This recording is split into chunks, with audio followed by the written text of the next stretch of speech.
Are looking into a mental health crisis that many say is fueled by social media. Ivan Rodriguez joins us with more on a proposed bill that is targeting these social media companies and explores the use among children.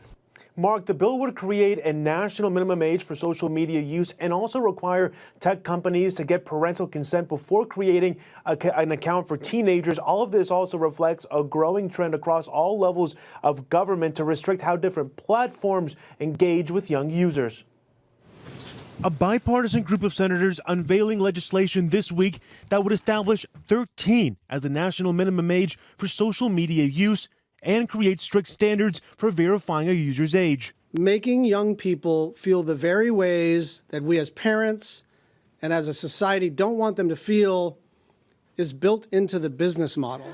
The proposed bill also requires parental consent for users aged 13 to 17 and bans tech platforms from using teens' personal information to target them with content or advertising. Social media companies have a duty to help keep kids safe and parents informed, or face serious consequences. Lawmakers say the legislation is in line with guidance from the U.S. Surgeon General. The skewed and often distorted environment of social media often does a disservice to many of those children. Senator Richard Blumenthal is working on a separate bill to address the problem and says he has concerns about this version. Tech accountability advocates agree the bill is focused on the wrong issue. This bill doesn't actually put any responsibility onto the tech companies.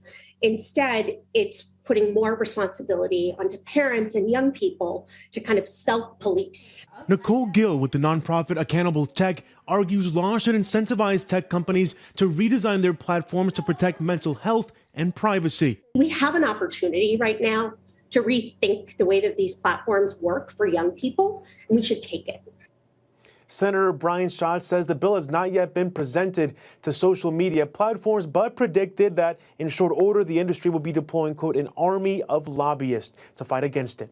Ivan, thank you very much. Now, there is a lot to unpack when you see a bill like this. Now, first off, how would this age verification program work?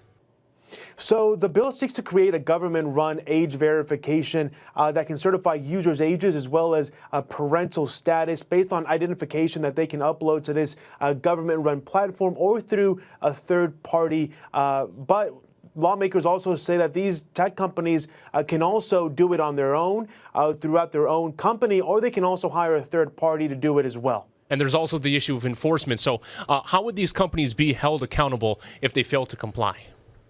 Well, violations, Mark, could mean millions of dollars in Federal Trade Commission fines. It's also worth noting, though, that this would not apply to a long list of tech products that include things like email services, teleconferencing providers, and also review sites such as Yelp, just to name a few.